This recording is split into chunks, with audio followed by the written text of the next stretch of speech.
We're going to have a big one. Let's start with the news of this week then. The legendary Beast of Bucks is believed to have made another appearance with a terrified driver, according to the Bucks Free Press newspaper and their website, calling 999 after seeing a mysterious creature.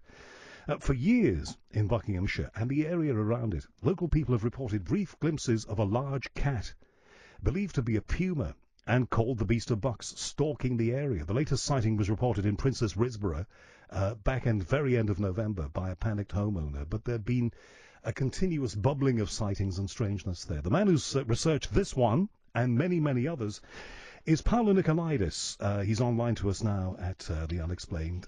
Thank you very much for coming on. Is it Paul or Paulo? It's actually Paul, but everyone that has ever got involved with me in anything to do with Facebook has always called me Paulo. Well, there you are. You see, I know these things, Paulo. So do you want to stick with Paulo then? I'm more than fine with Paulo. And can I just say one quick thing to you? Anything. You're the only person that has ever in my whole life said my name correctly, ever since I was a teenager. So a young man at school. So thank you very much. Very nice. Paulo, all those years of reading the news on radio was not to waste then. Because you had to get things right. There was one night I went on air, and boy, I will never do this again. I was reading national news on the radio. Every commercial station in those days was taking this news bulletin at 11 o'clock, and I referred to a place in the northeast of England, and I know how you say it, but somehow I said it was Alnwick, and it's Alnwick. And it's, I've almost got a tattoo on my arm now saying that it's Alnwick because the phone, when I came out of reading that news, started ringing, and it never stopped. Never let you forget. Yeah, well, they don't. Let's get to the Beast of Bucks then. What is the Beast of Bucks? Is it a big cat? Is it really a puma? Do you know, how long have you got? I know we're on the radio, so I'll be as quick as I can with that's fine. No, you take your time.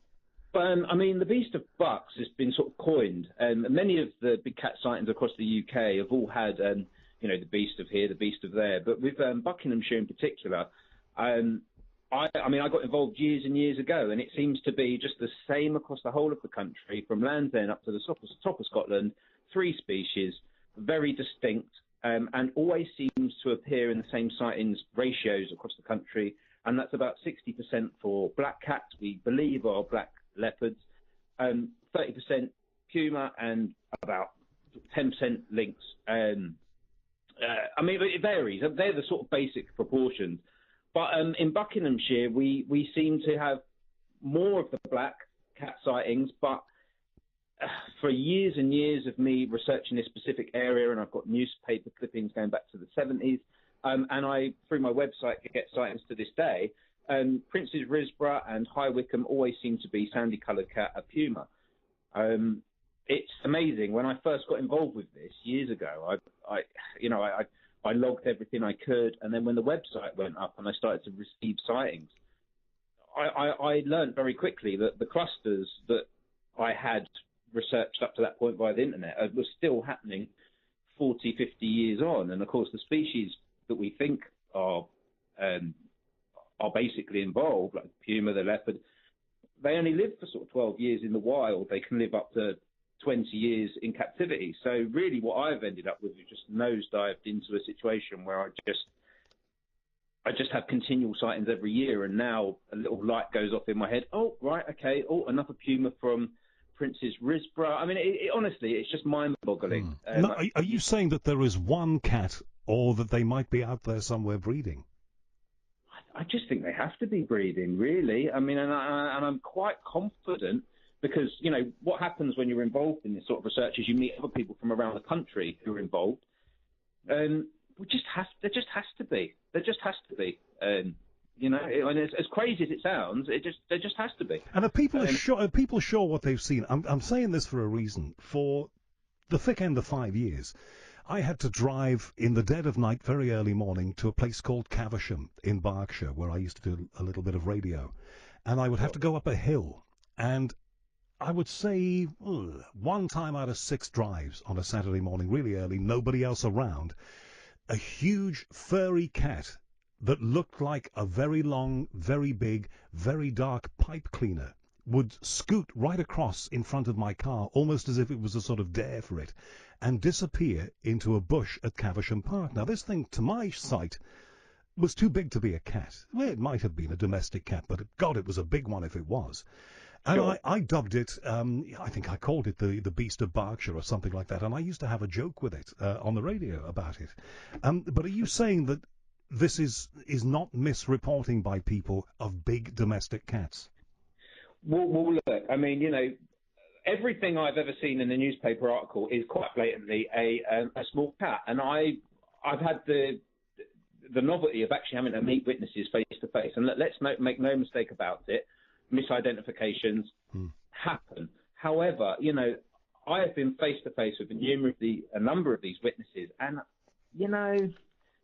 as the years go on and the sightings, I mean, it takes quite a lot to call up the police and say I've seen a puma. And when you speak to these people, they are very specific. The dark patches around the mouth for puma. I mean, I'm amazed. I literally have to jump out of my skin sometimes.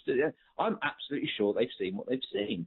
And we're not talking about people that have just seen something at a distance. We're talking about slamming their brakes on at night, one in the headlights, and just run off onto the road. And the recent sighting we had, which I think has provoked this call even for the radio station, is the situation in Princess Risborough. I mean, there's been one walking around there for years. You said you talked to the person who reported seeing this thing.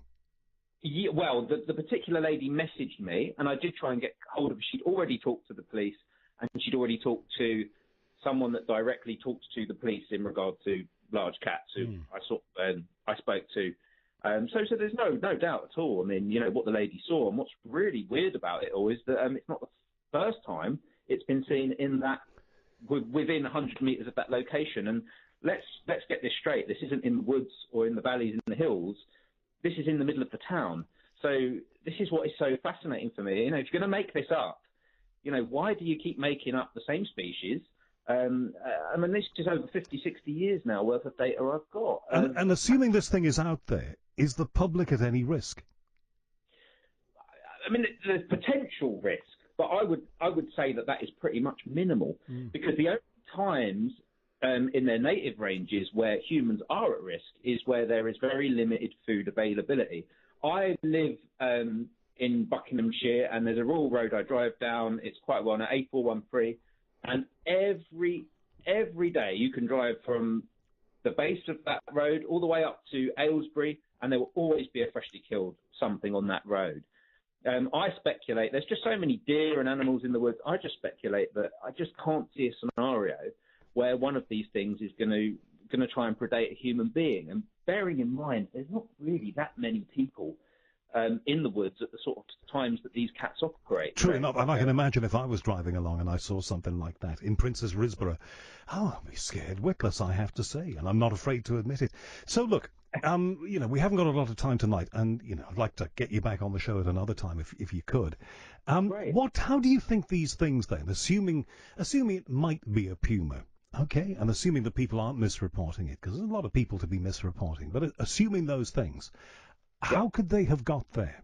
Was it somebody perhaps keeping them in private captivity? Had they escaped from a zoo originally? What do you think? I think the one thing I would always say to people about this particular part is this is the easy bit for me. The British Isles were one of the biggest empires the world have ever seen. You go back 100 years, we were all over the world. It's not like wealth distribution today. I mean, we're talking about we were a global superpower. We had huge estates all over this country. We had people going over to India, Africa, bringing back all sorts of animals. We know for a fact that, you didn't have Ferraris back in the late 1800s, early 1900s. What black leopards especially were the way to show off.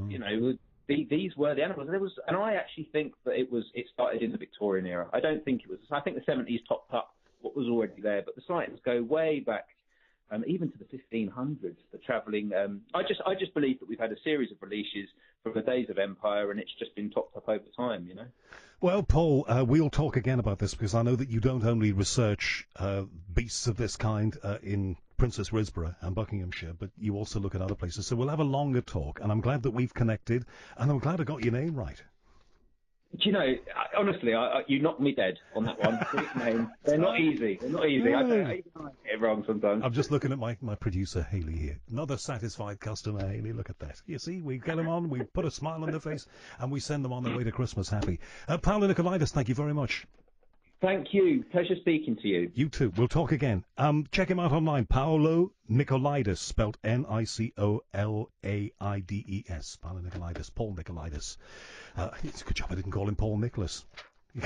Man who had hits just in case you don't remember, man who had hits in the 1970s. Songs like Dancing with the Captain. But we digress. Look, if you've seen anything in your local area, you know, I know we laugh about these things, but a lot of people in a lot of different places in the UK have seen things. Sometimes they report them, sometimes they tell the papers, sometimes they tell the police, sometimes they tell their families, sometimes they tell nobody. If you have, then, you know, the floor is yours. 0344 499 1000. It's always nice to hear from you.